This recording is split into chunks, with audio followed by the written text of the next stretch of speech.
Number 11. Sabrina MRE. During the summer of 2016, a concerned civilian noticed a seemingly drunk babysitter stumbling around in search of her car in the Cedar Beach parking lot in Long Island, New York. Later identified as 19-year-old Sabrina MRE, the woman was in no condition to drive, especially with 4 children in her care. Concerned for their safety, the onlooker Nicole Diaz called 911 and used her own car to block the parking lot's exit while waiting for police to arrive.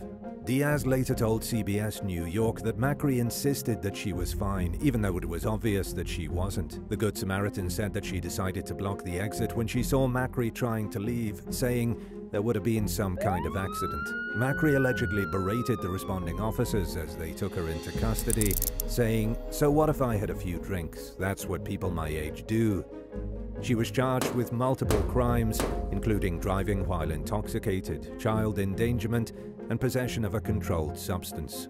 The young woman was accused of calling one of the cops an expletive loser, but her defense attorney was singing a much different tune on MRE's behalf when he spoke with the media a few days later. The lawyer said that his client was extremely remorseful for her actions and that efforts were being made to get her into a substance abuse treatment program.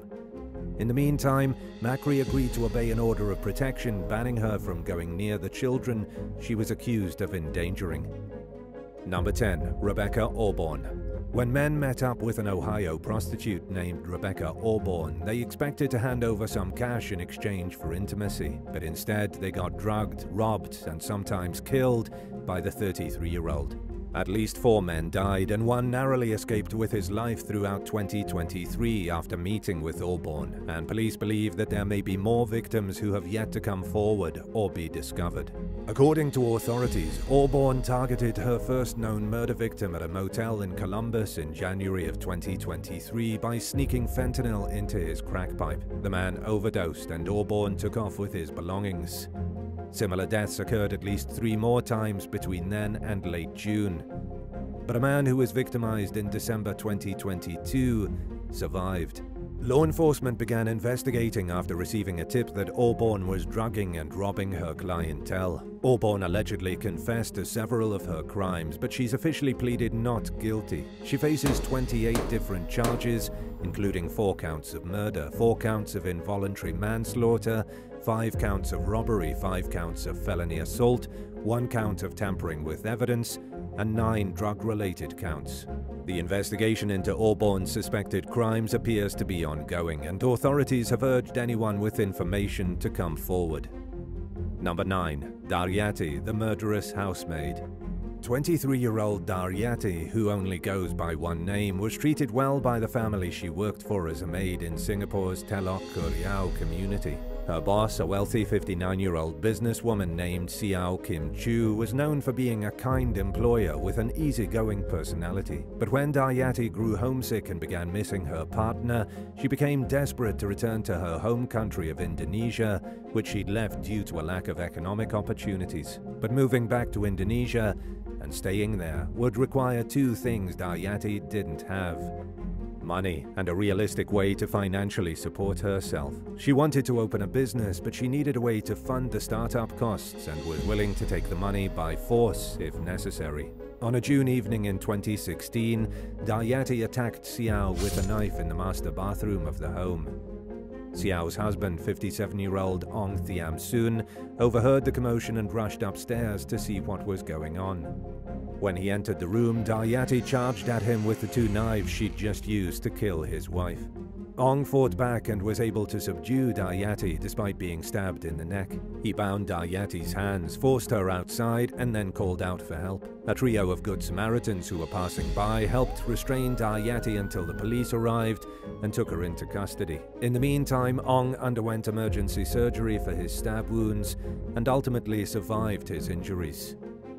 The medical examiner who performed Siao's autopsy noted that the victim had been attacked with such force that at least 3 of the blows had fractured her face. Darti was charged with killing with the intention to cause death, which carries a mandatory death sentence if convicted. In 2020, 4 years after the stabbing, she was convicted of a lesser murder charge. Prosecutors planned to seek a life sentence, but Darti decided that she wanted to argue a new defense based on mental illness in hopes of further mitigating her punishment. During a second trial, the defense claimed that Darti suffered from major depression and that it made her less culpable due to her diminished mental capacity. Prosecutors argued that Darti wasn't suffering from any mental disorders when she killed her employer and presented evidence to prove that Xiao's death was both premeditated and deliberate. In a diary entry from a month before the murder, Darti had written about the urgent need to carry out her murderous plot and her willingness to risk the consequences of her actions. She also drew a layout of the house and plotted a path for killing Xiao and Ong, stealing their money, retrieving Xiao's passport, and fleeing the property. And shortly before executing her plan, the murderous maid hid several weapons throughout the home, including 2 knives and a hammer. The court sided with the prosecution and found Darti guilty of murder, noting that the defense had based its argument almost entirely on the young woman's self-reported symptoms rather than credible evidence. So in the end, she was sentenced to life in prison with the possibility of parole after 20 years. Number 8. Mary Bowen. In 1981, 45-year-old Mary Bowen took a job as a live-in nurse's aide for Mildred Cotter, an 82-year-old widow of a New York City police officer who lived in Long Island. 6 months later, Bowen called 911 in an apparent panic and reported that she'd found Cotter dead inside her Port Washington apartment. The elderly victim had been beaten and strangled to death, and the residence was ransacked, yet police found no signs of forced entry, leading them to believe that Cotter knew her killer. Investigators soon discovered that Cotter had become suspicious that Bowen was stealing after noticing a large amount of money had disappeared from her bank accounts. The senior citizen must have felt extremely betrayed by the caretaker she'd come to consider a close friend. She'd even made Bowen the sole beneficiary of her estate. According to police, Cotter made plans to fire Bowen after discovering the missing money. They believed that Cotter had confronted Bowen about the alleged theft and that Bowen proceeded to hatch a plot to kill her employer. She was accused of paying 2 male accomplices $1,000 each to murder Cotter and was charged with the crime alongside her co-conspirators, 25-year-old Andre Cartier and 28-year-old Roger Powell. During Bowen's trial, prosecutors revealed that she stole as much as $6,000 while working for Cotter by altering the amount on her $325 weekly paychecks. The state claimed that the wayward nurse's aide was worried that Cotter would cut her out of the will after being confronted about the missing money. Bowen was convicted of murder, conspiracy, burglary, and grand larceny, and as a result, she was sentenced to 25 years to life in prison. She maintained her innocence throughout the case and continued to do so even after she was found guilty. Records show that she passed away in prison in 1995, more than a decade before she would have become eligible for parole. Andre Cartier and Roger Bowen were also convicted of murder and received the same sentence as Bowen. Cartier was paroled in 2008 and Bowen was released in 2012. Number 7. Gregory Thomas. In May of 2021, an employee at a storage business in Adams County, Colorado, noticed a putrid odor and a strange liquid oozing from a rented unit. The worker called law enforcement, and a responding deputy tried unsuccessfully to contact the renter, 36-year-old Gregory Thomas. He proceeded to call Thomas's emergency contact, who said that they believed Thomas had a freezer full of deer meat in the unit. Without the storage facility's owners present to open the door, the deputies weren't allowed to enter the unit, but they were summoned back to the business the next day after the manager spoke with Thomas, who allegedly promised to come by and clean the mess, but failed to follow through. The manager had decided to clean a unit himself, but wanted law enforcement there when he made entry. Upon opening the unit, he saw that the only thing it contained was a garbage can. Then, after laying plastic bags on the floor to avoid stepping directly on the liquid, the manager opened the garbage can and saw a human foot. Horrified by the sight and smell, he immediately ran out of the unit and past a deputy. The garbage can contained the decomposing body of 21-year-old Lavanya Jane, who'd gone missing more than 2 months earlier. She'd been shot to death, and Thomas appeared to have gone on the run. Authorities launched an investigation and a manhunt, leading to Thomas's eventual capture at an RV park near the Canadian border in Lyndon, Washington. Without enough evidence to charge him with Jane's murder, though, law enforcement took him into custody for a parole violation in an unrelated case and questioned him about the gruesome storage unit discovery. Unfortunately, only 2 people will ever know exactly what happened between Thomas and Jane, and one of them didn't survive to tell her side of the story. During questioning, Thomas said that he met Jane on an escort website in late 2020 and that she offered to partner up to commit white-collar crimes together. And as part of the plan, Thomas allowed Jane to live with him in the basement where he was staying at the time. Thomas claimed that on March 19, 2023, he entered his residence at a time when he didn't think Jane would be there. He said that he found the young woman sitting on the sofa and that she reached beneath a pillow and pointed a gun at him, prompting him to fire several shots in self-defense. Jane had allegedly told Thomas that she wanted him to take care of certain people who'd wronged her as a part of their planned crime spree, and she was supposedly angry that he'd failed to get the job done. After wrapping Jane's body in a blanket and going for a drive to think about his next move, Thomas bought a trash can at a Home Depot store and rented the storage unit that it was found in 2 months later. He put the slain woman's remains inside the can, taped it shut, and then simply left it there. Based on Thomas's narrative, it may sound like he made a mistake by trusting Jane, but prosecutors suspected the opposite and charged Thomas with first-degree murder, tampering with a deceased human body, and first-degree aggravated motor vehicle theft. In 2023, he pleaded guilty to a reduced second-degree murder charge and was sentenced to 48 years in prison. In a statement, District Attorney Brian Mason described Thomas's actions as abhorrent and Jane's death as an avoidable example of the cost of gun violence in the community. But he didn't go into detail about the circumstances surrounding the case and whether authorities believe Thomas's version of events. Number 6. Vicheka Lie. In August 2014, the Washington County Sheriff's Office in Oregon received a complaint from a Salem woman accusing her roommate of scamming her out of thousands of dollars. She claimed that 23-year-old Vicheka Lie had befriended her and moved into her apartment, then stole her credit card and went on a shopping spree. While investigating the case, detectives learned of similar allegations that had been levied against Lie in at least 3 other counties. The victims reportedly included both friends and family, with several people suspecting that Lie had befriended them for the specific purpose of stealing from them.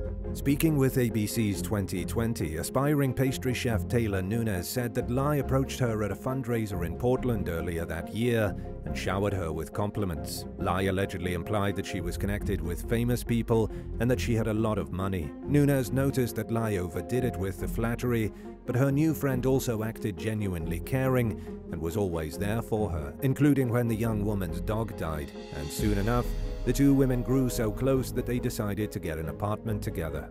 During their search for a place to live, Lie told Nunes that she couldn't be on the lease because of her rental history. While this sounds like a glaringly obvious red flag, Nunes generously extended the benefit of the doubt to Lie and became the sole leaseholder on their apartment.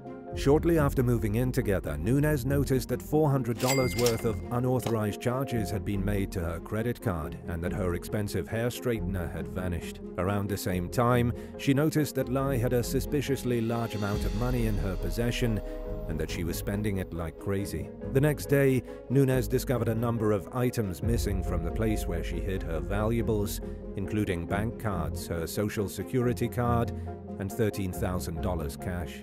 She confronted Lie, who denied stealing the items and left just days later, never to return. Another woman named Leilani Gutierrez said that Lie had befriended her 6 years earlier when she was working as a grocery store cashier. They became extremely close, only for their friendship to suddenly end when Lie allegedly went on a spending spree with Leilani's credit card and stole the woman's passport. Gutierrez told 2020 that she discovered charges for multiple clothing stores, clubs, and cab rides, as well as 13 attempts to buy airline tickets, all over a 36-hour period. She accused Lyle of trying to charge $8,000 worth of purchases altogether. Authorities apprehended Lyle in Los Angeles after appealing to the public for information on her whereabouts. They caught her thanks to her new roommate, who Googled Lyle's name one evening while she was out of the home and discovered that she was wanted in Oregon. The woman called the police, who showed up to arrest Lyle right as she was arriving home from dinner.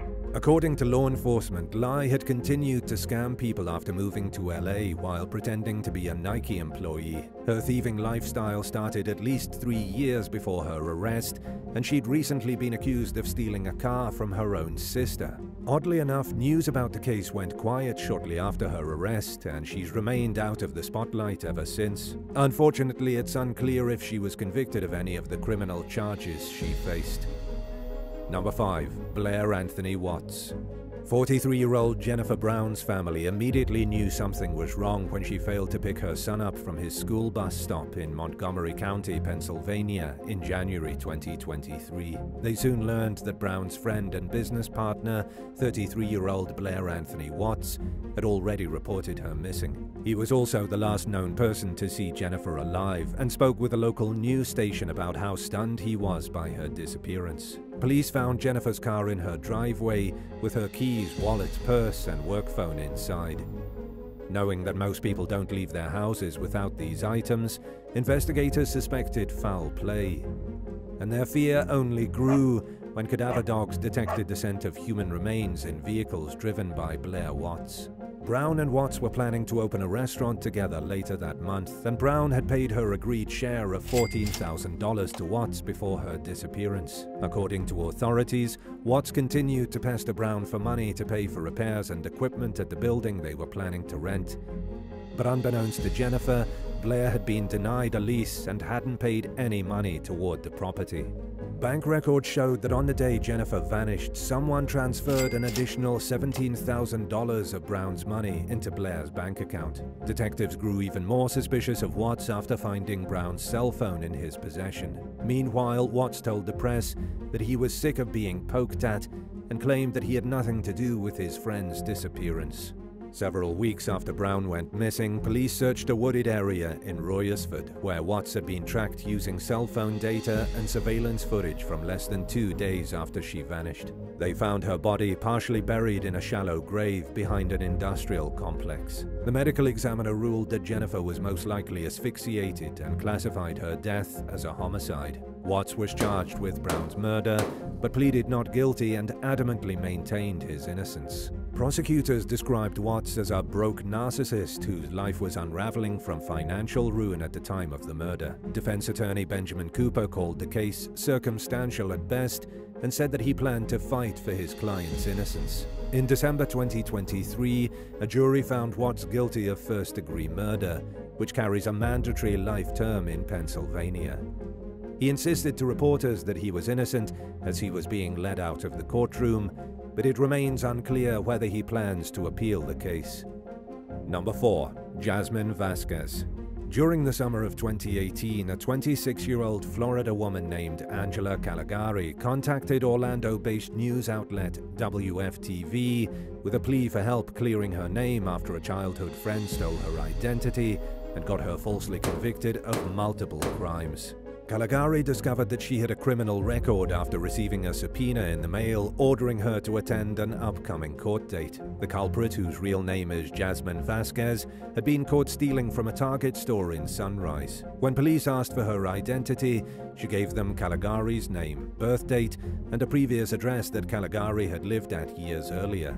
Vasquez pleaded no contest to the charges under Caligari's name, leaving the innocent party with a theft conviction. After learning about the mix-up, authorities charged Vasquez with providing a false identity to the police. She pleaded guilty, but the conviction showed up in Florida's criminal system under Caligari's name, leaving the victim worried about how the record would affect her when it came to jobs and anything else requiring a background check. Caligari contacted the state's attorney's office, but felt that her complaint had fallen on deaf ears. Upset by the slow response to the matter and eager to clear her name, she went to Eyewitness News and asked them to investigate. Speaking with the media outlet, Caligari said that she was frustrated with both Vasquez and Seminole County authorities. She understandably wanted her record to accurately reflect her law-abiding lifestyle, but had reportedly been told that the confusing fingerprinting process had somehow led to an error in the system, tacking Vasquez's charges to her name. After being contacted by the news, the state attorney's office picked up the pace with its efforts to resolve the issue. And in August 2019, a full year after Caligari first reached out to WFTV, she was happy to report that the problem had been fixed and her life had returned to normal. In the meantime, Vasquez was serving a 3-year prison sentence for multiple convictions, including the criminal use of Caligari's identity. Describing Vasquez as an extremely convincing liar, Assistant State Attorney Dominic Leo told the station that part of the confusion stemmed from Caligari's name being listed as one of Vasquez's aliases. He said that Caligari's name would remain on that list, but that none of her personal information would be connected with it. Caligari's story may sound unusual, but the state attorney's office said that these types of ID fraud cases are becoming increasingly popular. The agency recommended Googling your name every 3 months and opting out of websites that collect and list people's personal information. Number 3. Eddie Blizzard. As a licensed and registered broker and investment advisor in the state of Maryland, Eddie Blizzard was entrusted with using his clients' hard-earned life savings to secure a stable financial future for them. During the early 2000s, he began serving a former air conditioning technician who'd recently retired in the 7-figure range, despite only having a 9th grade education and being illiterate. Unable to accept promotions that were offered to him because he couldn't read or write, the man, known as RM, spent his entire career routinely working overtime in order to build up his savings. Then, after retiring, he decided to invest his retirement funds so he could leave behind an inheritance for his grandchildren. In 2005, Blizzard told RM that he'd left the bank so he could work independently. He offered to continue managing the senior citizens' money, but said that it would be a while before he had his new office set up. From that point forward, their monthly meetings took place in Blizzard's car, which RM found unusual, but he continued allowing Blizzard to handle his money. According to court documents, Blizzard began asking RM for signed blank checks in 2010. RM didn't know what the checks were for, but he handed over at least 15 of them at Blizzard's request. Due to his illiteracy, RM was unable to withdraw cash from ATMs, so when he needed money, he went to the bank and withdrew funds by writing a check out to cash for the desired amount. On at least 12 separate occasions, he was told that there wasn't enough money in his account to withdraw any cash. And every time, Blizzard told RM that the funds would be in his account within a day or two.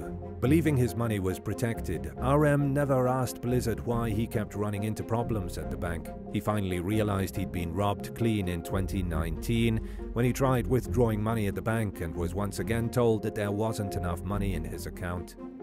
He tried calling Blizzard for a week straight, but got no answer. RM then went to Blizzard's residence, but nobody answered the door.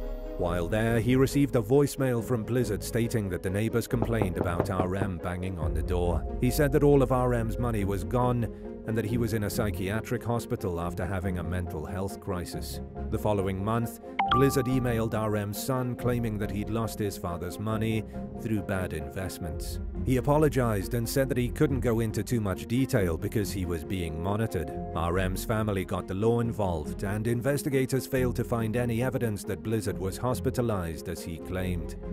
They also found records indicating that Blizzard had stolen RM's entire life savings of $1.4 million. At some point over the years, the victim had received a letter from the IRS informing him that he owed $63,000 in taxes for retirement account withdrawals, but because he didn't know how to read, he turned the letter over to Blizzard and trusted that the matter was taken care of. After realizing that he'd been scammed, RM discovered that Blizzard had failed to make his mortgage payments as promised and that his house was in foreclosure. Investigators never figured out what Blizzard did with all of RM's money, but they found no evidence of it being lost to bad investments. Records showed that over a 3-year period starting in 2016, Blizzard and his wife deposited 112 of RM's personal checks into their own bank accounts, totaling $848,000. During that same period, the couple withdrew over $500,000 in cash. Knowing that investments aren't typically funded in cash, authorities suspected that Blizzard took the money for his own use and knowingly drained his client's retirement. RM passed away in 2020 at the age of 75.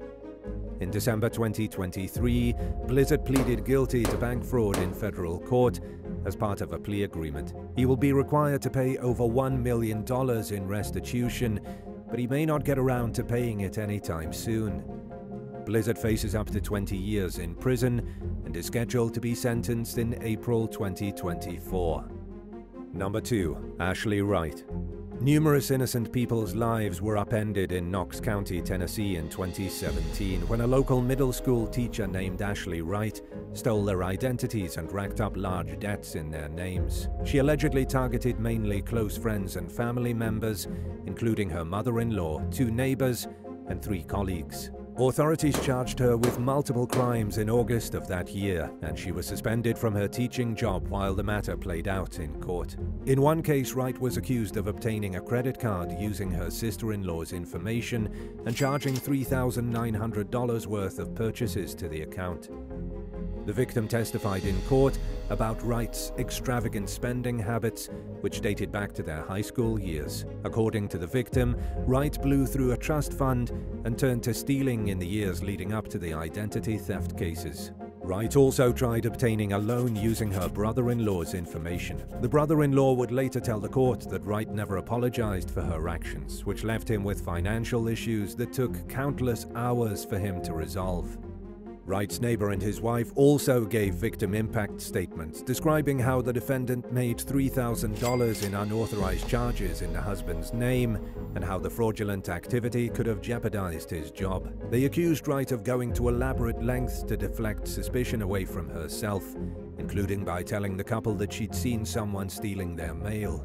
Like the other victims who spoke in court, they said that Wright never apologized or showed remorse for her actions. According to court documents, Wright also made a $557 utility charge to a friend's debit card while holding the victim's purse during a seminar. And she even stole $200 in cash from her best friend's purse. In addition to having their credit and finances ravaged, the victims suffered emotionally as a result of Wright's crimes, which caused them to lose trust in people altogether. The theft also drove a wedge between Wright and several family members, leaving the victims' children feeling confused and upset about why they could no longer see her. Wright took a plea offer and admitted to 5 counts of identity theft and 1 misdemeanor theft charge. The victims urged the court to impose prison time, citing fears that she'd return to teaching, while the defense argued for a diversion program, which would have enabled Wright to avoid any major convictions by following certain rules set forth by the court. Her attorney claimed that she'd suffered from postpartum depression and was out of touch with reality when she committed her crimes. But to her victims, this seemed like little more than a pitiful excuse for her wrongdoings. Much to the disappointment of parties on both sides of the case, Wright was sentenced to 2 days in jail and 2 years of probation. She was ordered to pay restitution and continue with mental health treatment, and her teaching license was revoked. And now for number 1. But if you want to hear more bizarre and crazy stories, stay tuned after the video for some more content. Number 1. Lyle Tha Hoffman. Minnesota restaurateurs Lyle Tha Hoffman and Kelly Phillips learned the hard way that it truly is a bad idea to mix business dealings with one's personal life. In 2009, during the 15 years they spent living together as a couple, they opened a popular lounge in Minneapolis called the Lush Food Bar. Hoffman and Phillips eventually broke up, but remained business partners for several years. For a while, they maintained an amicable working relationship. Phillips owned the business and Hoffman managed the restaurant's day-to-day operations while renting a nearby apartment that Phillips owned. But the seemingly smooth arrangement between the ex-boyfriends soured in 2013 after Phillips became engaged to another man. Around the same time, Phillips discovered financial discrepancies that led him to believe Hoffman was stealing large amounts of money from the restaurant. The deposits being made into the business's bank account were substantially less than the amounts detailed in the financial records that Hoffman kept, and when Phillips confronted him about the numbers not adding up, Hoffman refused to procure additional records to explain the difference. With all trust broken, Phillips fired Hoffman and evicted him from the apartment. In August 2014, exactly 1 year to the day after Phillips got engaged to his new boyfriend, he and Hoffman were seen arguing loudly in a car outside a gas station at 8 a.m.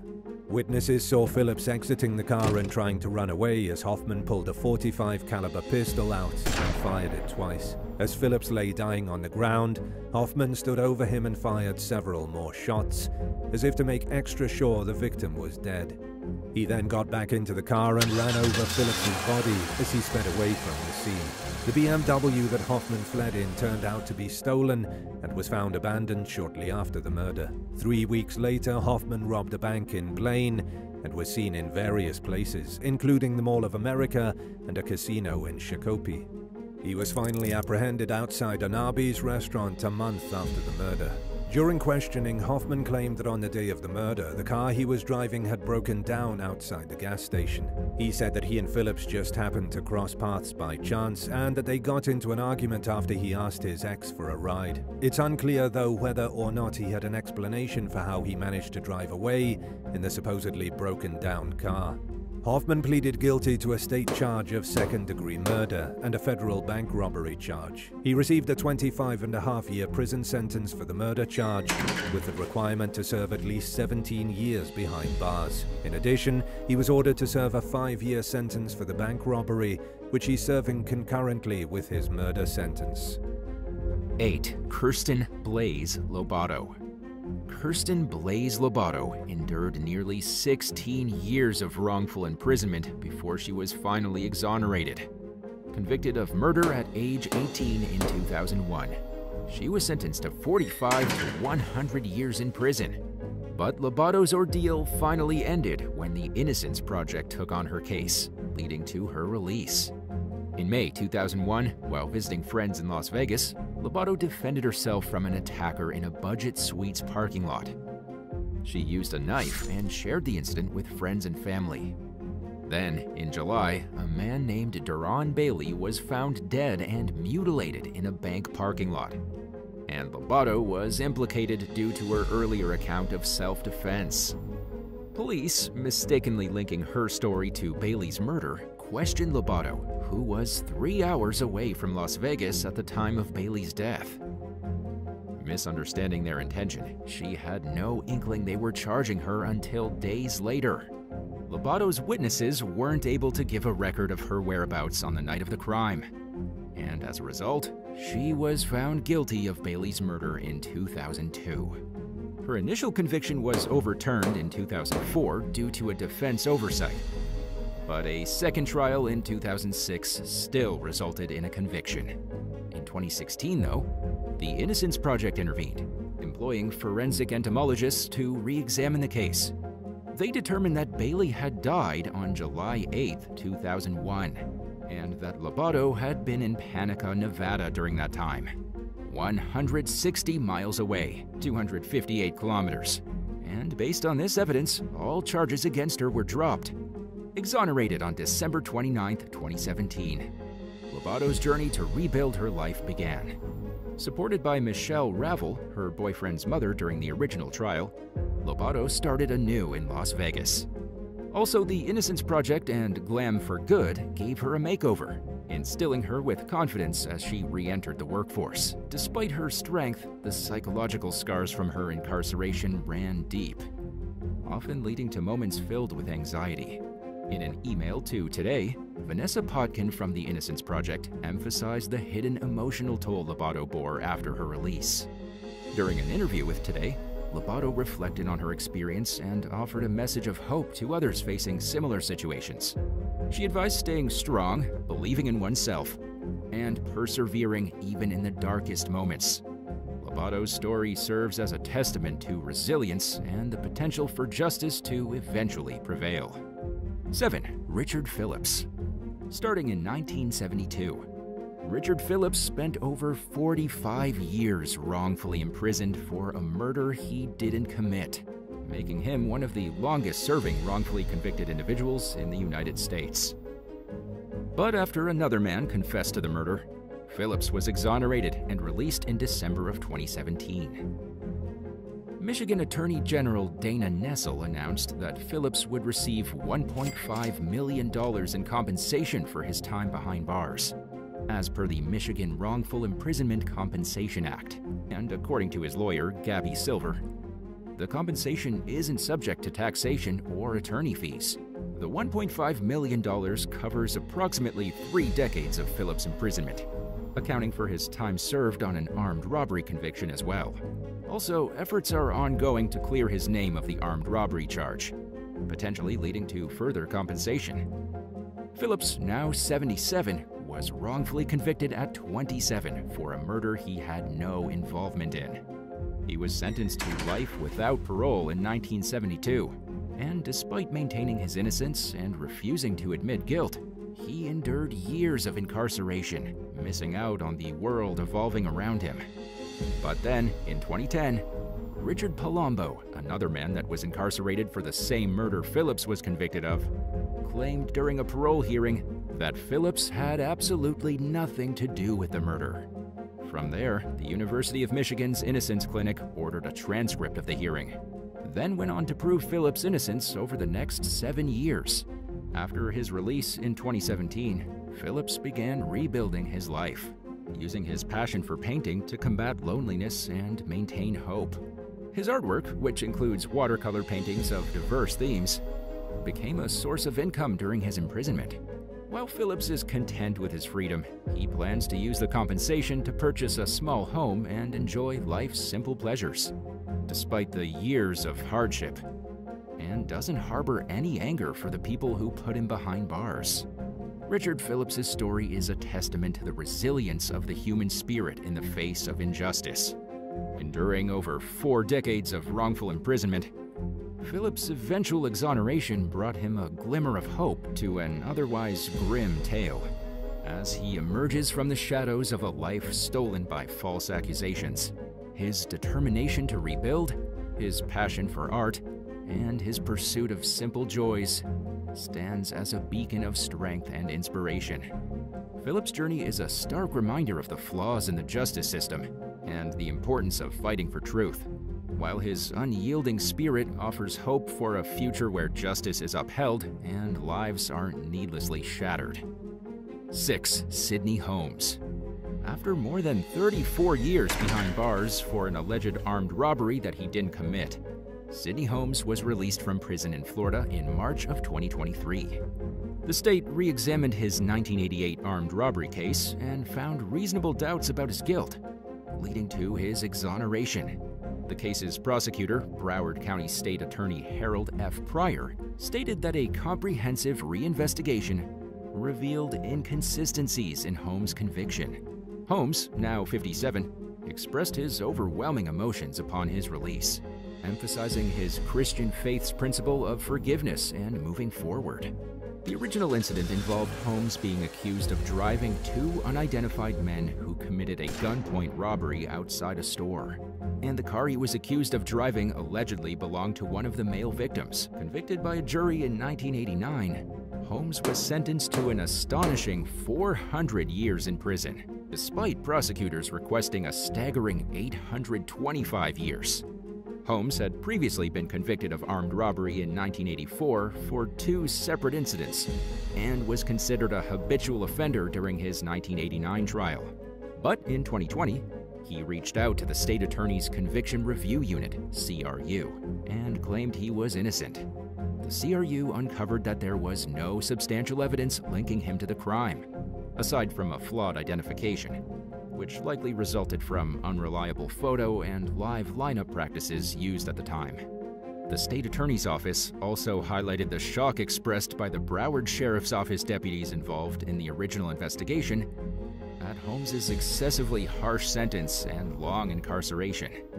The reevaluation of the case reflects the Broward State Attorney's commitment to justice and community safety, with Pryor stating that their sole agenda is to do the right thing and ensure justice is served. The release of Sidney Holmes after over 30 years in prison brings attention to the mistakes that can occur within the legal system and the need to correct them. His case not only shows the problems with how identifications are done and sentences are given, but also emphasizes the importance of consistently working towards fairness and justice. As he reclaims his freedom, Holmes' experience reinforces the demand for ongoing improvements and the search for truth in the pursuit of a just society. 5. Thomas Raynard James. After spending 32 years wrongfully imprisoned, Thomas Raynard James walked out of a prison as a free man, marking a long-awaited end to his nightmare. In 1990, a tragic incident in Miami-Dade County saw two burglars invade an apartment. One wore a mask, while the other, identified as James, was unmasked. The fatal shooting of Francis McKinnon during the altercation led to James's conviction for murder, armed robbery, armed burglary, and aggravated assault at the young age of 23. However, in late April 2022, Miami-Dade State Attorney Catherine Fernandez-Rundle declared that a thorough review of evidence unequivocally established James's innocence in the murder of McKinnon on January 17, 1990. Highlighting the wrongful conviction and the unintentional injustice James had suffered, Fernandez-Rundle announced the motion to request post-conviction relief, subsequently leading to James's exoneration. Accompanied by his family, James, now 55, stood by his attorney, Natalie G. Figures, as the motion was filed. An integral part of the case's re-examination was the recanted testimony of the star witness, Dorothy Walton, who'd initially identified James as the shooter. At the time, Walton had recently admitted that her identification was a mistake. And James also underwent a polygraph test that confirmed he was telling the truth about not being involved in the robbery. Review by the Justice Project Legal Unit, established in 2003 for prosecution-based case reevaluations, included an analysis of over 10,000 pages of documents, a reanalysis of fingerprints, and interviews with witnesses. It was ultimately discovered that another individual, Vincent Dog Williams, had planned the burglary with a different man, Derek Evans, on the fateful day. Williams and Evans then carried out the crime, and James had nothing to do with it. It was revealed that another man, Thomas "Tommy" James, was going to help commit the robbery, but when the time came, he was already behind bars. So his cousin, Williams, and Evans carried out the scheme instead. And it's believed that the wrongful conviction stems from the similarities in their names. Despite multiple previous reviews, including evaluations by the Innocence Project and a private detective, James's case remained unsolved until 2022. Williams has since passed away, while Evans is imprisoned for a separate crime. In an interview with Local 10 News, Figures emphasized the lesson in community responsibility, urging individuals to speak up against injustices even if faced with apprehension. As James embarks on his journey to adjust to freedom, he acknowledges the challenge of transitioning back into society after such a prolonged incarceration. Expressing his anticipation for a degree of culture shock, James is determined to maximize the years ahead, emphasizing that though he cannot reclaim the lost time, he's committed to making the most of his newfound liberty. With a fresh start on the horizon, James looks forward to finding employment and rebuilding his life with the support of resources that will aid his successful reintegration into modern-day society. 4. Joyce Watkins. Joyce Watkins, a Tennessee woman who endured 27 years of wrongful imprisonment after being convicted of murdering her great-niece, Brandy, was officially exonerated of the crime in January 2022. Watkins, who was 74 upon her release, along with her boyfriend Charlie Dunn, were convicted in August 1988 of first-degree murder and aggravated assault following the death of Brandy, who suffered severe physical injuries and head trauma. But despite serving time for the crime, they were both granted parole in 2015. However, Dunn unfortunately passed away in jail before he was released. The incident occurred on June 26, 1987, when Watkins and Dunn had picked Brandy up from her great-aunt's home in Kentucky. The next morning, Brandy was found unresponsive, leading to her hospitalization and subsequent death. Then, medical examiner Dr. Gretel Harlan concluded that the injuries were inflicted during the short time Brandy was with Watkins and Dunn. The case took a pivotal turn when Watkins sought assistance from the Tennessee Innocence Project and the Davidson County District Attorney's Office to clear her name. They filed a report on November 10, 2021, requesting that the convictions be vacated. The report highlighted crucial details, such as Watkins noticing blood in Brandy's underwear shortly after they picked her up, which contradicted the timeline of the injuries. Dr. Shibla Reddy's expert opinion was included in the filing, questioning the validity of Dr. Harlan's methodology for dating the victim's head injury. The filing also pointed out that Harlan had acknowledged the error in her methodology years after the trial. The efforts of Watkins, along with the legal teams from the Tennessee Innocence Project and the Davidson County District Attorney's Office, led to the ultimate exoneration. District Attorney Glenn Funk emphasized their innocence and the need to restore their dignity and names. Watkins' exoneration holds historical significance, as she was the first black woman to be exonerated in the state, and only the third woman in Tennessee history to be vindicated. Davidson County Criminal Court Judge Angelita Blackshear Dalton dismissed the charges against Watkins in a hearing, marking a moment of triumph for her. As for potential compensation for their unjust imprisonment, uncertainties remain. But despite the challenges she faced, Watkins expressed her gratitude to those who supported her and vowed to overcome the ordeal. 3. Dupri Glass and Juan Rayford. After enduring nearly 17 years of imprisonment following their wrongful conviction for attempted murder in a 2004 shooting, Dupri Glass and Juan Rayford were declared innocent by a California judge in April 2023. And a state law mandates compensation of $140 per day of incarceration, amounting to approximately $900,000 each. Their convictions were overturned after a new trial was initiated in October 2022. A state appeals court panel had previously vacated their convictions, leading to their release in 2020. An arresting twist occurred during the proceedings when the actual shooter, Chad Brandon McZeal, confessed to the crime. Serving a life sentence for an unrelated murder, McZeal's admission was a crucial turning point for the men's defense teams. The verdict was met with emotional scenes as Glass and Rayford embraced. Family members and supporters also cheered for them outside the courthouse. Rayford, holding his infant daughter, expressed his profound relief at the cleansing of their records and the restoration of their reputations. The case marked the inaugural instance of the implementation of a new law. This legislation guarantees compensation to individuals whose cases are dismissed and enables them to present evidence of their innocence. Both Glass and Rayford were teenagers, aged 17 and 18 respectively, at the time of their arrest following a shooting during a teen altercation in Lancaster. They were wrongfully convicted of 11 counts of attempted murder and faced 11 consecutive life sentences. Defense attorneys contended that the trial should never have taken place, asserting a lack of evidence linking the defendants to the crime. The newly enforced statute, which went into effect in 2020, offers defendants the opportunity to demonstrate a preponderance of evidence indicating their innocence. And during their trial, the defense presented overwhelming proof of their innocence. According to attorney Annie Della Donna, their convictions heavily relied on the testimony of 2 witnesses, who later recanted their statements. And during a comprehensive 5-year investigation, additional witnesses emerged to dispute the defendants' involvement, supporting their claims of innocence. The Innocence Rights Project at the University of California Irvine School of Law championed their case.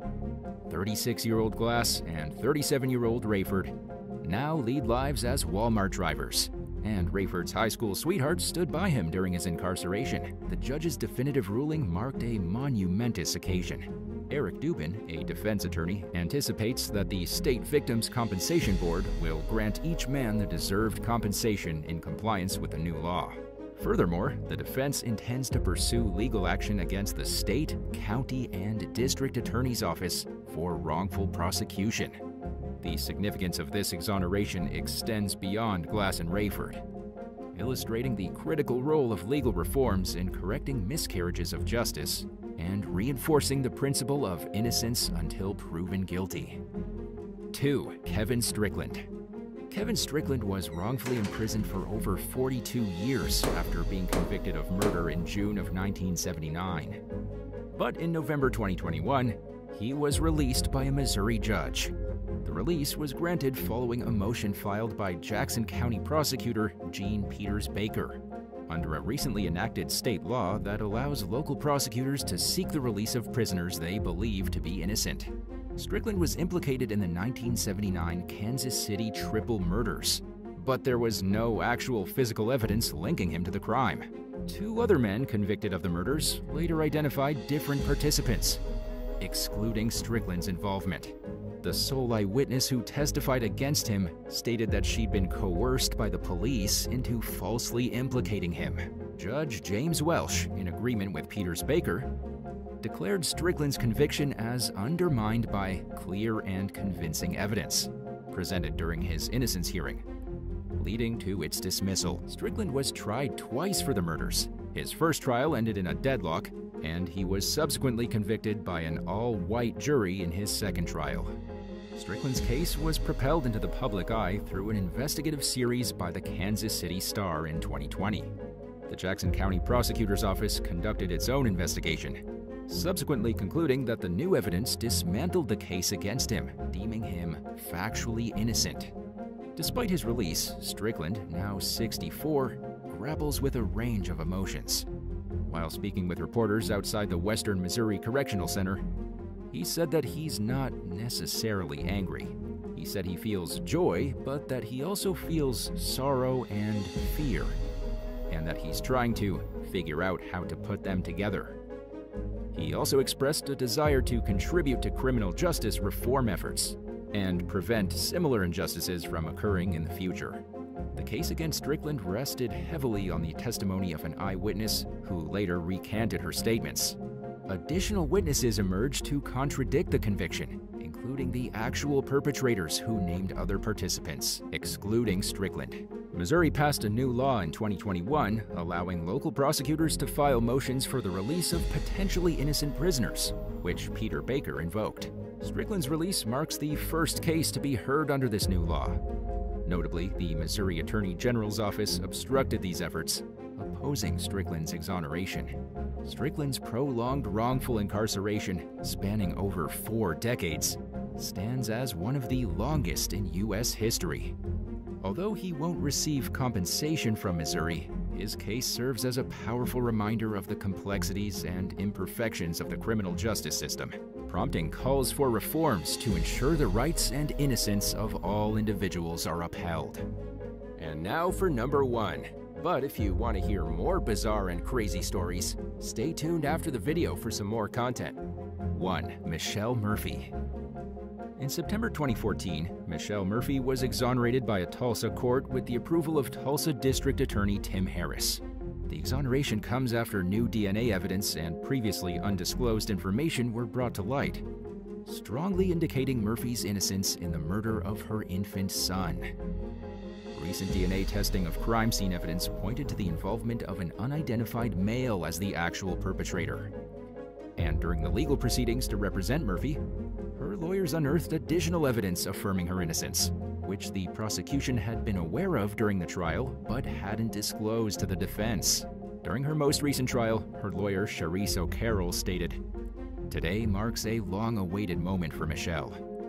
She explained that Murphy not only endured the heart-wrenching loss of her beloved child, but that she also suffered 2 decades in wrongful incarceration for a crime she didn't commit.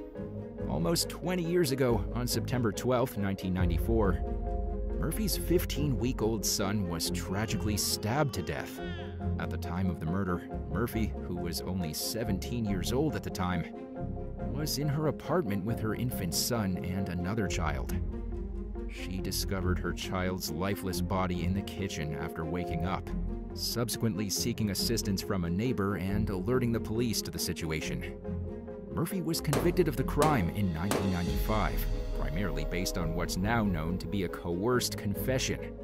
Following extensive interrogation, Murphy, a young mother who just lost her child in a gruesome manner, was pressured into confessing to accidentally causing her baby's death while picking up a knife after an altercation with a neighbor. The prosecution also misled the jury by implying that the blood found at the scene matched Murphy's blood type.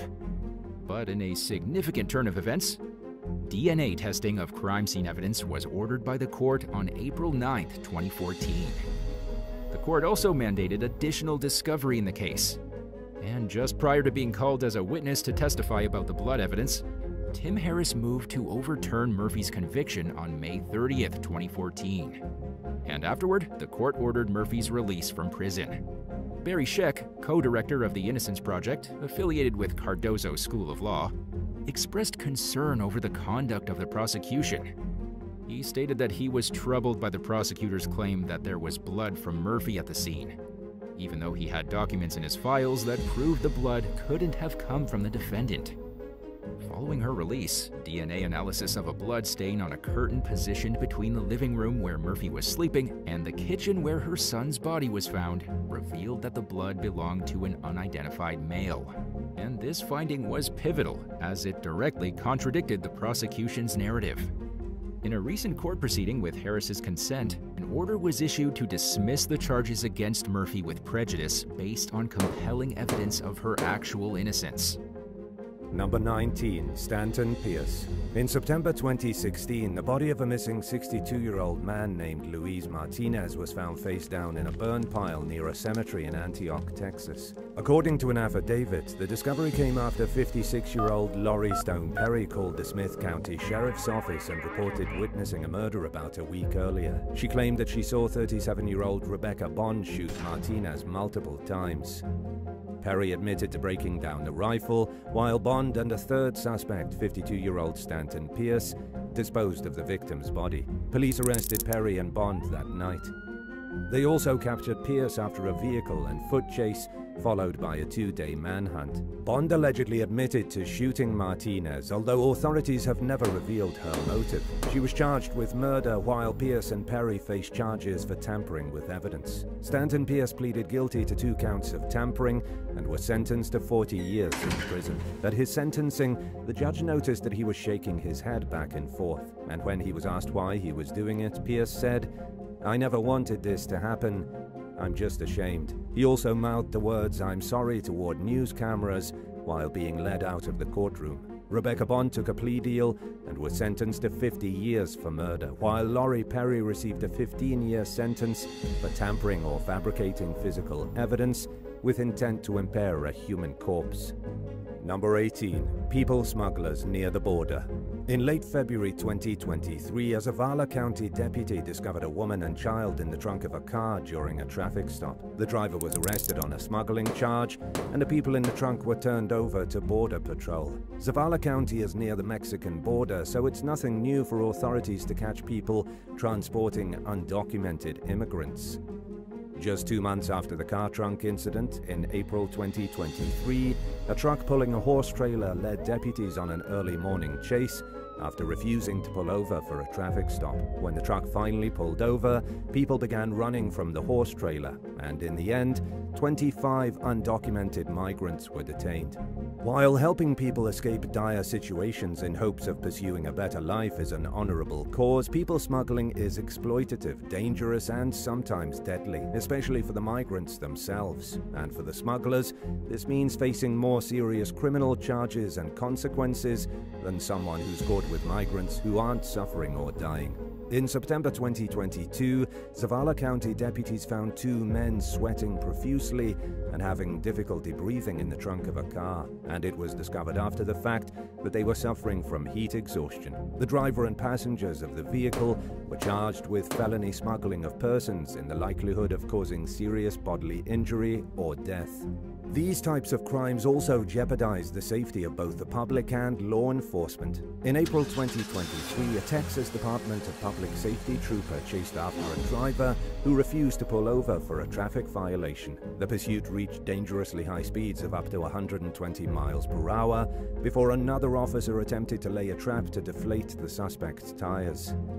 Footage showed the vehicle barreling straight toward the officer in an apparent attempt to run him over, but luckily he moved out of the way just in time to narrowly avoid being mowed down. In 2021, a famous TikToker lost his life during a police chase while transporting 3 undocumented migrants in Zavala County. After losing control of his car and running off the road, 19-year-old Gabriel Salazar overcorrected, causing his Chevy Camaro to veer off the other side of the road before hitting some trees, rolling over and bursting into flames. And sadly, everyone inside the vehicle lost their lives. Unfortunately, people smuggling is as popular as ever, and it's not going to stop anytime soon. But for now, authorities are doing what they can about it.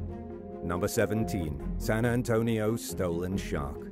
During the summer of 2018, a San Antonio aquarium visitor stole a gray horn shark that was 16 inches long, named Miss Helen. The male suspect was initially accompanied by another man and a woman as he wrapped the creature in a blanket, put her in a bucket of water, and then placed the bucket in a baby stroller. Staff members followed the thief into the parking lot and asked to search his vehicle, but he said that his child was sick and that he urgently needed to leave. When police received a call about a stolen shark, they initially thought they were being pranked, but they realized it was serious when they saw surveillance footage of Miss Helen's kidnapping. Investigators caught up with the suspects the next day after tracing the getaway vehicle's license plate, and after realizing they were caught, the trio confessed to the crime. When officers went to retrieve Helen from the home of the mastermind behind the crime, 38-year-old Anthony Shannon, they discovered that he was quite the marine enthusiast. His house was filled with numerous tanks containing exotic fish and other marine species, and he appeared very knowledgeable about the animals he kept. Until that point, authorities and aquarium staff members were positive that Helen hadn't survived her abduction, but much to everyone's relief, she was found in good health.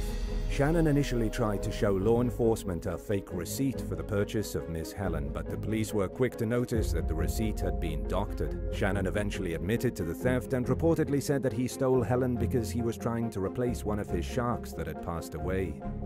Thankfully, though, Helen was returned to the aquarium safe and sound.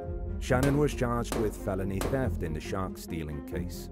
And around the same time, he was accused of shoplifting $250 worth of pots and pans from a home goods store. He also had several theft convictions on his rap sheet, making it evident that he was no stranger to stealing. Number 16. William Anthony Hall. When 69-year-old William Anthony Hall noticed a vehicle with no handicapped tag parked in a handicapped spot outside a post office in Houston one evening in 2017, he felt compelled to take the law into his own hands. So he confronted the vehicle's owner, 67-year-old James Garza, a local attorney who was there to pick up mail from his P.O. box. Nobody knows exactly what happened in the moments leading up to Hall's decision to pull a gun and fire a single fatal bullet into Garza's chest.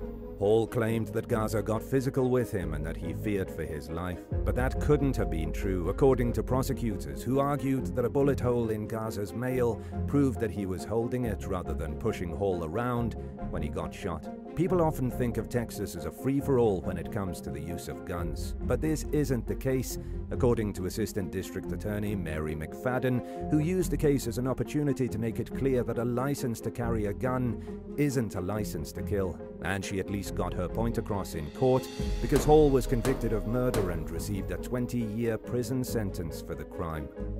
Number 15. Stanley Shaliga.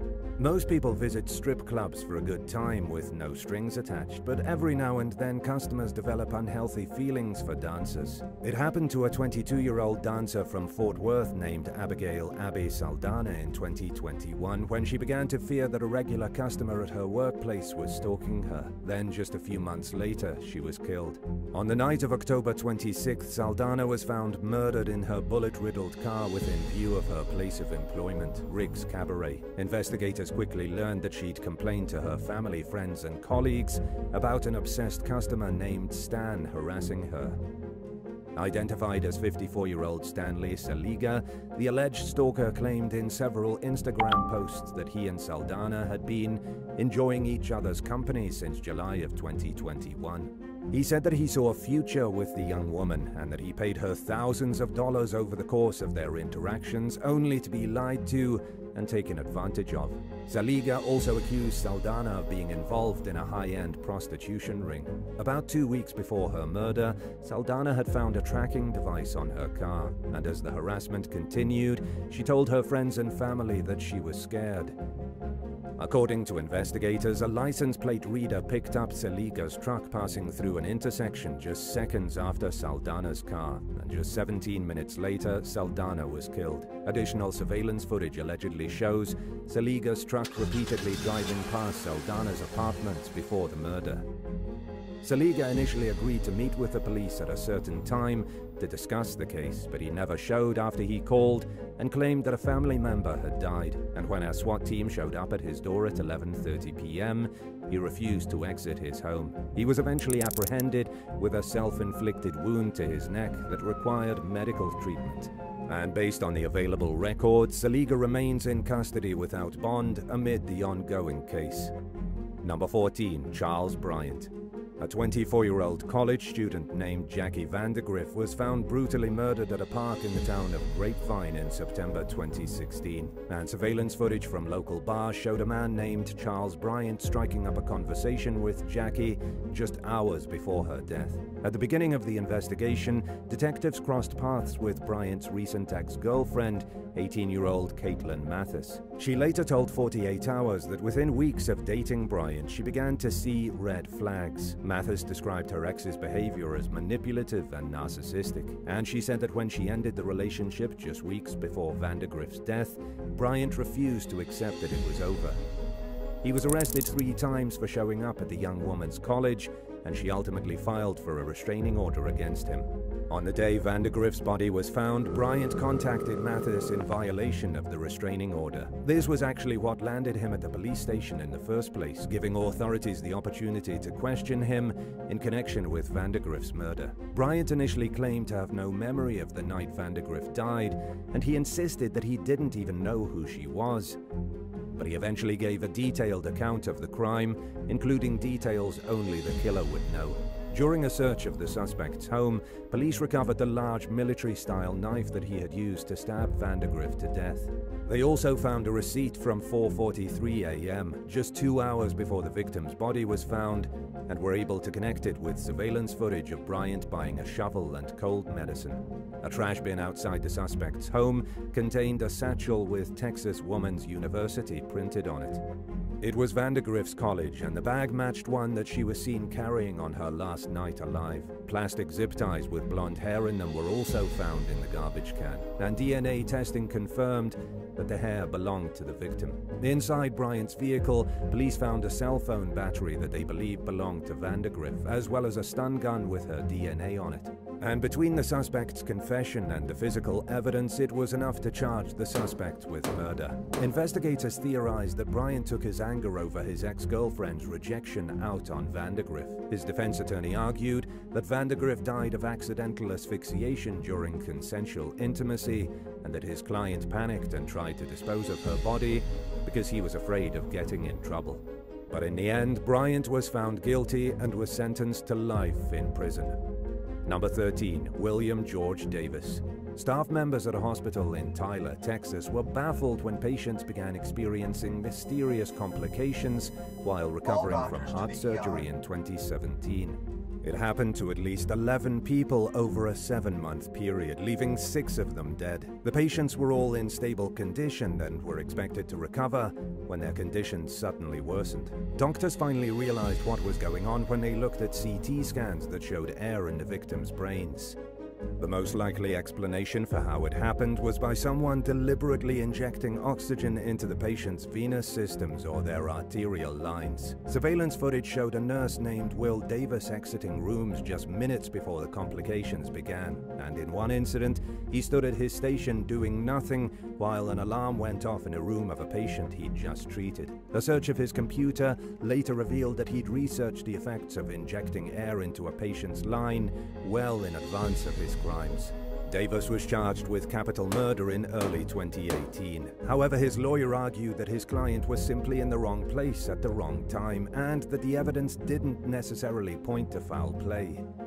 A small piece of the truth finally came out, though, in a jailhouse phone call Davis made to his ex-wife after he was convicted of the charges. His ex wanted the truth, and he said that he may have prolonged patients' illnesses so he'd continue getting enough overtime to pay the bills. Prosecutors rejected the explanation and stuck to their belief that Davis was a cold, calculating sociopath who killed for fun, which is probably the case. But it was the first time he admitted to any wrongdoing whatsoever. As of now, he's appealing his case from death row. Number 12. Baby born at Chick-fil-A. Fallon and Robert Griffin were on their way to San Antonio's University Hospital to have a baby in July of 2018 when the 38 weeks pregnant mother-to-be found herself with an urgent need to relieve her bladder. It simply couldn't wait, and the employees at a Chick-fil-A were kind enough to let Fallon use their restroom while they closed up the restaurant for the night. But what was meant to be a quick pit stop suddenly became a medical emergency. The couple's baby girl, Gracelyn, was ready to be born, and she wasn't going to wait long enough for the Griffins to get to the hospital.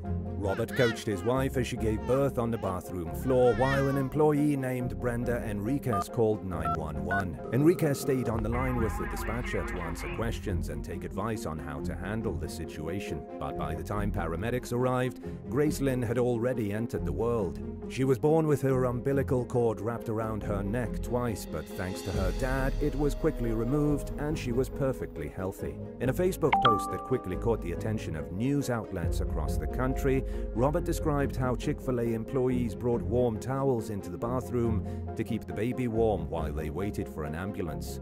And during an interview with local station KENS, the couple revealed that the restaurant had gifted baby Gracelyn with free food for life. Number 11. Billy Shermamere. Nobody knows how many elderly women Billy Shermamere has murdered, but as of 2023, he's been formally accused of killing 22 victims in northern Texas, and he's been convicted in 2 cases.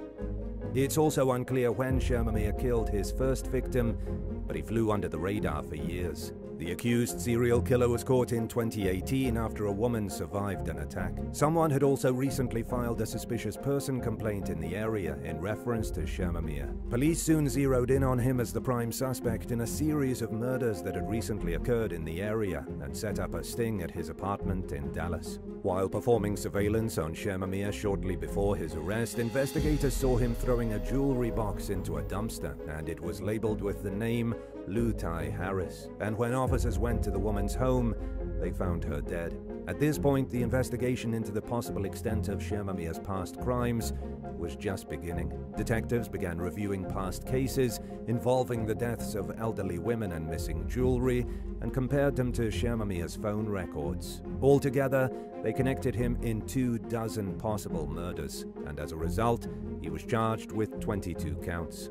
According to police, in many cases, Shermamere went door to door posing as a maintenance worker. He also followed victims home from Walmart and forced his way into their houses. The deaths were repeatedly attributed to natural age-related causes, enabling him to continue killing undetected for far longer than most murderers get away with. Authorities claim that Shermamere sold the ill-gotten valuables he stole from his victims within hours of acquiring them. He peddled the items online and in pawn shops, and they were lost forever to the surviving family members who often valued the pieces more for sentimental reasons than their monetary value. In the end, Shermamere was convicted of murdering Lyle Tha Harris and another victim named Mary Brooks. After securing 2 life convictions, which will hopefully ensure that Shermamere will remain behind bars even if he successfully appeals one of the cases, prosecutors dropped the 20 remaining murder counts. Victims' families were extremely upset by the decision, understandably so, and continue to advocate for legal changes that they believe will better protect elderly people living in Texas. Number 10. The Mummy Marauder. Employees at a First Convenience Bank branch in Harris County, Texas, experienced an especially hair-raising Friday the 13th in September 2019. Around 11:30 a.m. on what began as a normal day, a man wearing white gauze around his face and hand, along with a wig, sunglasses, and a baseball cap, entered the bank. He threatened a teller and demanded cash before fleeing the scene in a Mitsubishi Montero SUV. Authorities were thankful that nobody was hurt during the robbery, but they were determined to catch the man that had terrorized innocent people who were just going about their day. The FBI offered a $5,000 reward in exchange for information leading to the culprit's identification and arrest. Agency spokesman Connor Hagan told Fox News that they hoped to wrap the case up quickly. Unfortunately, though, there have been no updates on the case since it first hit the news, suggesting that the robber is still at large.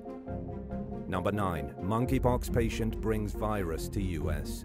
In 2021, a middle-aged man who'd recently returned to Dallas from Nigeria was diagnosed with monkeypox, making him the first case in the US since 2003. At a time when the world was still in the throes of the COVID-19 pandemic, the last thing anyone wanted to deal with was another outbreak of disease. So naturally, the news caused panic. By the time the patient went to the hospital, he'd been experiencing symptoms including fever, cough, and fatigue for 2 weeks. He also had a rash on his face, prompting staff to put him in an airborne isolation room, where extra precautions were taken to prevent the spread of pathogens. Luckily, monkeypox doesn't spread nearly as easily as COVID, and because masks were required in airports and on flights, the risk of spreading was low. But to be safe, the CDC monitored the situation and kept tabs on anyone who traveled on the same flight as the patient or had recently had contact with him. And in total, the agency kept an eye on 223 people for about a month and a half. Thankfully, though, no secondary cases were identified. According to CNN, monkeypox is related to smallpox, but it's less transmissible and less deadly. It spreads through infected bodily fluids and respiratory droplets. Initial symptoms include swollen lymph nodes, fever, headache, nausea, exhaustion, and muscle aches, with patients eventually developing the telltale rash that inspired the disease's name. But if treated, the illness only lasts for 2 to 4 weeks. Monkeypox reappeared in Texas several months after the July 2021 case, when another traveler tested positive for the virus. Then, throughout 2022, the number of cases increased. And in August of that same year, the first ever monkeypox-related death in the US happened in Harris County. Number 8. Oscar Rosales. Just after midnight on January 23, 2022, 47-year-old Harris County Constable Charles Galloway activated the lights on his patrol vehicle in an attempt to pull over a Toyota Avalon. Once the car in question pulled over, Galloway radioed dispatch to inform them of the traffic stop. But he never got a chance to question the driver, who got out of his vehicle and approached the patrol car with a rifle in hand. The suspect shot at Galloway multiple times before getting into his vehicle and driving away, leaving Galloway to die at the scene. And it was later determined that he'd been killed by a single gunshot to the head. According to court documents, the car's plates came back to a 40-year-old woman named Reina Azucena Pereira Marquez. She told investigators that her common-law husband of 17 years, 50-year-old Oscar Rosales, had told her he was going hunting or shooting with friends before he took her car that night, leaving his own vehicle in the driveway. When police found the car, a man later identified as Reina Marquez's brother, Henri Mauricio Pereira Marquez, was seen wiping down the door handles of the vehicle. Rosales, however, was nowhere to be found. Authorities charged Reina Marquez and Henri Marquez with tampering with evidence while the manhunt for Rosales continued. A few days after the murder, Mexican authorities apprehended a fugitive across the border from Del Rio in Ciudad Acuña. He was extradited back to Texas, though, where he faces a capital murder charge. 2 additional suspects were also arrested for hindering apprehension. At the time of his arrest, Rosales was wanted in Texas on an aggravated assault charge from 1996, and he was also wanted in El Salvador for murder. He was in the United States illegally at the time of Galloway's murder, and based on his prior allegations of violence and the nature of his most recent alleged crime, District Attorney Kim Ogg said that the death penalty may be on the table. Number 7. Antoine Daniel Baden. 24-year-old Calogero Duenas and his wife Amber Aresti planned to spend New Year's Eve in 2021 celebrating their daughter's birthday at a Chuck E. Cheese in Humble, Texas. Amber was already inside the building when Calogero rushed in and yelled that he'd been shot. Then just seconds later, he collapsed and died from his injuries. Surveillance footage revealed that Calogero had gotten into an altercation with a man who drove the wrong way in the parking lot and almost hit him, and shortly after the two were seen exchanging words before a gunshot was heard. The suspect, 27-year-old Antoine Daniel Barden, remained at large for several days and was accused of committing several other crimes before his arrest. 2 days after Calogero's murder, he allegedly shot one man and shot at another outside a supermarket. And 3 days after that, he was arrested for assaulting one of his own family members. When shown surveillance footage of his alleged crimes, Barden denied that it was him in the video, but authorities believe otherwise, and he was booked on charges of aggravated assault with a deadly weapon, assault of a family household member with a previous conviction, and murder. He's currently being held at the Harris County Jail while his cases proceed through the court system. Amber Aresti told local station KTRK that she could still hear her husband's screams in the back of her head and that his murder had left their 2 children heartbroken. She said she was relieved that Calogero's alleged killer was identified and locked up, and that she hoped Barden wasn't released while his case proceeded in court. Number 6. James Manning.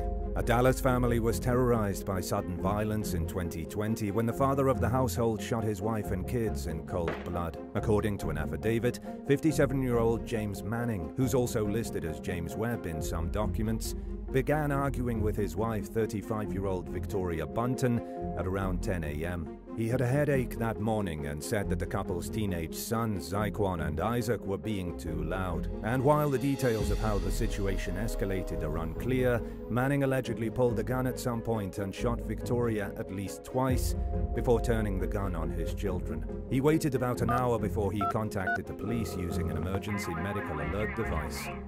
And during the conversation, he told the dispatcher what he'd done.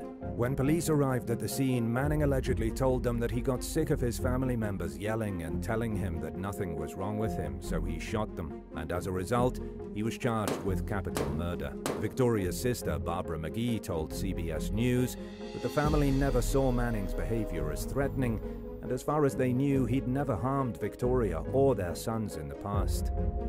But they did find him to be strange. He seemed distant and often stayed in the car instead of coming inside during visits, despite Barbara's attempts to welcome him into her home. In other words, it was as if he wanted nothing to do with his wife's family. And according to the most recent updates on the case, Manning's bond was set at $3 million.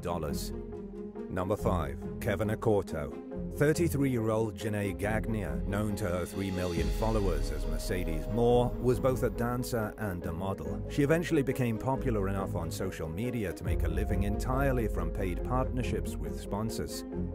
Mercedes was recognized pretty much everywhere she went throughout the Houston area, and she was often seen partying with celebrities. As an influencer, she never went long without checking her phone, which is why her family became worried when she went radio silent in August of 2021.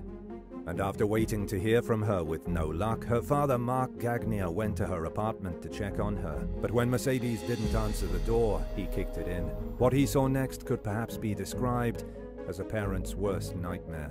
He found Mercedes lying dead at the bottom of her staircase. Mark initially thought that she had had a terrible accident, but when he entered his daughter's bedroom, he found a man clinging to life with a knife stuck in his neck. Later identified as 34-year-old Kevin Alexander Accorto, he soon succumbed to his injuries. Bizarre messages scrawled across Mercedes' wall with pink lipstick offered some of the only clues about the circumstances leading up to her murder. One of the ramblings stated, "Janae led me to think she cared about me but wore another man's ring," while another said, "I was used for money." An autopsy concluded that the victim died from strangulation and a traumatic concussion. But surprisingly, investigators found no evidence that her connection with Accorto extended beyond social media. Mark later told local station KTRK that he'd warned his daughter repeatedly about the dangers of social media. He also feared that a crazy person might become obsessed with his daughter and stalk or harm her, and unfortunately, his worst fears came true. Number 4. Thomas Hicks. In April 2021, emergency responders worked their way through a massive swarm of bees while entering the Breckenridge home of 70-year-old Thomas Hicks and his wife, Zonnie. Hicks had been aggressively attacked and went into cardiac arrest. Zonnie later told Big Country homepage that Thomas was about to mow the lawn while she went grocery shopping, and before leaving the house, she reminded her husband not to go into a certain corner of the yard where they'd observed a lot of bee activity. But when she returned home, she found Thomas jumping and screaming amid a swarm of bees. Apparently, he was so covered in the tiny insects that Zonnie couldn't see his head or back. As she watched her husband collapse to the ground, Zonnie frantically dialed 911. Paramedics worked on Thomas for an hour before concluding that there was nothing they could do to save him, and sadly he was pronounced dead at the scene. Meanwhile, a firefighter removed his own protective gear and put it on Zonnie, who survived the attack and was rushed to the hospital. Local beekeeper Joey Venekamp removed the hive from a hollowed-out tree behind the family's shed. He estimated that it was about 2 years old and therefore a well-established hive. At the time, there was an ongoing battle for the queen of the hive, making the bees highly aggressive and therefore more prone to attack. Venekamp told Big Country homepage that when a bee stings someone, it emits a pheromone warning other bees of the perceived threat. He also said that the best thing to do in a situation like that is take cover. Number 3. Quanmaine Travion Boyd. 25-year-old Kavana Smith was 4.5 months pregnant when she was shot dead in the middle of a Houston street during the early morning hours in October of 2021. A witness told police that he saw a couple arguing as he walked to his vehicle to leave for work. He then described watching a man shoot Kavana before fleeing the scene in a white pickup truck. Another witness claimed that as he drove by the arguing couple shortly before the shooting, Kavana hit the back of his vehicle to get his attention and asked him to call the cops. And when the driver noticed the suspect holding a gun, he decided not to stop. There was also a woman living nearby who was already on the line with 911 when she watched the shooting happen. Authorities quickly zeroed in on 25-year-old Quanmaine Travion Boyd as their prime suspect. According to Kavana's family members, she'd just confirmed her pregnancy the day before the murder. Boyd, who already had 4 children and was unemployed, was allegedly upset by the news because he didn't want any more kids. And shortly before she was killed, Kavana texted her location to a friend and said she was at Boyd's apartment trying to get some money he owed her. She said she was sharing her location in case anything happened to her. Then, a few minutes later, Kavana messaged the same friend saying that she'd been abducted. She identified Boyd as her kidnapper and said he didn't want to give her the money she'd come for. The friend told her that she'd come get her, but that's when Kavana stopped responding, and by then it was too late. While searching Boyd's home, police found a card announcing her pregnancy and containing an ultrasound image. She was clearly excited about it, making the situation even more tragic. In the end, authorities charged Boyd with capital murder, but the killer's case appears to be ongoing. Number 2. Alexander Nathan Barter. In 2018, a 21-year-old Joaquin, Texas man named Alexander Nathan Barter posted an ad on the dark web in search of a willing victim to fulfill his desire to experience cannibalism and necrophilia. He also wrote that he wanted to know what it felt like to kill someone. The disturbing post caught the attention of a federal undercover officer who responded pretending to be a single father from Florida.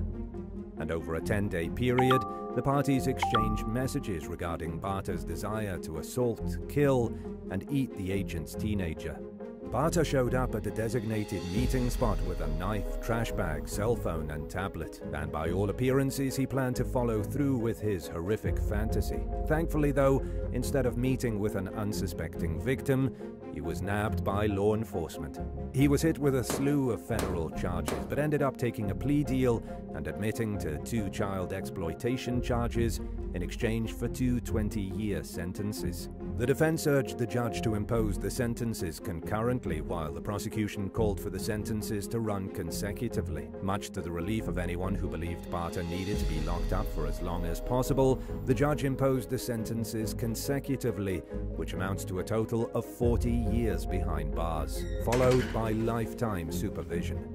Special Agent in Charge Mark Dawson described the case as one of the most morally depraved and appalling criminal conspiracies he'd seen in 23 years of working in law enforcement. And following Barter's sentencing, U.S. Attorney Stephen J. Cox cited the case as a chilling reminder of how online talk is not always just talk. Number 1. Terry Turner. Adil Dagui was likely lost when he pulled into the driveway of a stranger's home in Martindale, Texas, late at night in early 2022. But the man who lived at the residence, 65-year-old Terry Turner, apparently didn't think about this when he marched outside with his gun. According to police, Adil was frantically trying to back out of the driveway when Terry approached the car and shot him through the driver's side window, ultimately killing the man. Terry then went back into his house and dialed 911, telling the dispatcher that he'd just killed a guy who tried to shoot him first. Responding officers didn't find a gun in Adil's car, and they weren't convinced that the shooting was a true case of self-defense. So authorities charged Terry with murder, giving Adil's family hope that justice would be served.